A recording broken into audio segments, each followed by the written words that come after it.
Jagtar Singh Johal, who still resides now in his now into his ninth year. He's served 8 years in arbitrary detention in India, now serving his ninth year. His brother, who's a councillor, Gurpreet Singh, has been battling for years, ever since his detainment.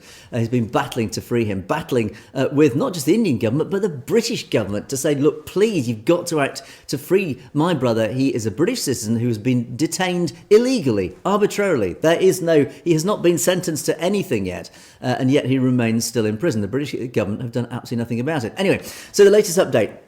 Gurpreet was due to meet the British Foreign Secretary, Yvette Cooper. I'm going to start off with, this is a snippet from a report from the BBC. Well done to the BBC. I criticise the BBC on a regular basis for some of their failings, but one thing they have been very good at, and that is following this story, particularly BBC Scotland, because of course Jaggy is from Dumbarton and Dumbartonshire in Scotland. And this is the part of the BBC report that came out yesterday, that Gurpreet once again has met his 8th Foreign Secretary, Yvette Cooper. And again, regular viewers of this show know my feelings about this Labour government. This Labour government is literally one of the worst governments this nation has had in its history. And that's not just me saying that. That is just polls. It is also statistics, etc. They are failing in every single aspect. I have literally, in my long life, I have never known a government of any colour be so incompetent, so useless, and therefore so unpopular.